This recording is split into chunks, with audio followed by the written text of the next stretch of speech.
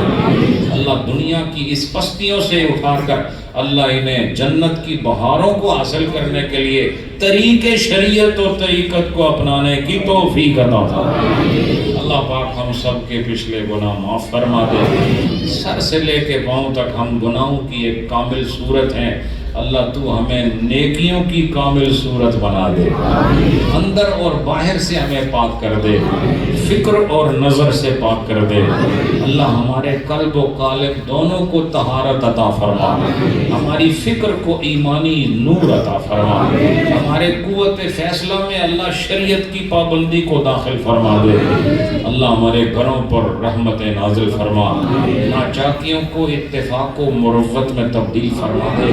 اللہ جہاں اولادیں نہیں اب تک آتا ہوں ان جھولیوں کو نعمت اولاد سے مالا مال فرما، جہاں رزق کی کمی ہے اللہ تو انہیں رزق حلال کی وسعتیں عطا فرما۔ اللہ جو بیمار ہیں یا شافی انہیں شفا عطا فرما، جو تنگ دست ہیں اللہ انہیں تونگر بنا دے، اللہ انہیں مالا مال فرما دے۔ رب العالمین جن کے گھر چھوٹے ہیں اللہ ان کو کشادہ گھر عطا فرما، اللہ العالمین جن کے دل چھوٹے ہیں ان کے دل کو کشادگی عطا فرما، اللہ جن کے عمل چھوٹے ہیں ان کے عمل کو کشادگی عطا فرما۔ رب کائنات اس مسجد کو، یہاں کے جو علامہ صاحب، خطیب صاحب، امام اور یہاں کے معلمین، مدرسین، مصلیین، نمازی اور منتظمین اللہ، اور آپ جتنے اہل علاقہ یہاں مجتمع ہیں اللہ ایک ایک پر رحمت کا نزول فرما، اس مسجد کو اور ترقیاں عطا فرما، خلیفہ صاحب اور ان کے پورے خاندان پر اللہ رحمت نازل فرما، اور آج کا یہ ولولہ انگیز ذکر کی مجلس، اس کو اور جو ہم نے مل کر سورۃ الفاتحہ اور سورۃ الاخلاص کی تلاوت کی ہے اللہ اس کو مقبول و ماجور کر کے اس کا ثواب شہید اولا نبی زمین و افلاق محمد الرسول اللہ صلی اللہ علیہ وسلم کو عطا فرما، جمیع انبیاء مرسلین، صحابہ، صحابیات، اہل بیت اطہار، اہل ایمان اول سے لے کے آخر تک، اور وہ لوگ جو ایصال ثواب کی حلت کے قائل ہیں ان سب کو اس کا ثواب عطا فرما۔ اور یا اللہ اس کا ثواب خلیفہ صاحب کے والد محترم مرحوم، والدہ محترمہ مرحومہ، اللہ ان دونوں کو اس کا ثواب عطا فرما، اور تیری رحمت کے آگے اللہ ہم اپنا آپ پیش کر رہے ہیں اللہ اس رحمت کے صدقے اللہ ان دونوں کی اور جتنے آپ بیٹھے ہیں سب کے والدین کی قبروں پر رحمتوں کی برسات فرما، اور اس مجلس کی خیرات عطا فرما۔ میرے اور آپ کے بہن بھائی اولادوں میں، ازواج میں، خالات و عمات و جدات میں، اولاد میں، آبا و اجداد میں، ابناء و اخوات میں، الہ العالمین بنات میں، ابناء میں، جو دنیا چھوڑ گئے اللہ سب کو اس کا ثواب عطا فرما۔ اللہ ہم سب کو مرنے سے پہلے وہ زندگی دے دے جو مرنے کے لیے کافی ہو جائے، جس زندگی میں اطاعت ہو اللہ ہمیں وہ زندگی دے، جس زندگی میں تیری محبت ہو اللہ وہ زندگی دے، اللہ جس صبح میں تیری محبت کی روشنی ہو وہ صبح عطا فرما، اور جس شام میں تیری عقیدت اور تیرے عشق کا رنگ ہو اللہ ہمیں وہ شام عطا فرما۔ اللہ ہمیں جاگنے سے لے کے سونے تک تابعدار بنا دے، اور سونے سے لے کے جاگنے تک اللہ ہمارے ظاہر باطن کی حفاظت فرما۔ اللہ مرتے وقت کلمہ نصیب فرما، اور قبر و حشر سب کے لیے آسان فرما۔ رب کائنات نبی پاک شہل اولاق کی ہم سب کو شفاعت عطا فرما، اور فتنہ قبر سے ہمیں محفوظ فرما، اور زلزلہ محشر کی ہولناکیوں سے ہمیں مامون فرما، اور نبی کے صدقے اللہ دنیا اور عقبہ کی ہر خیر ہمارے دامن میں ڈال کر ہمیں سرفرازیاں عطا فرما۔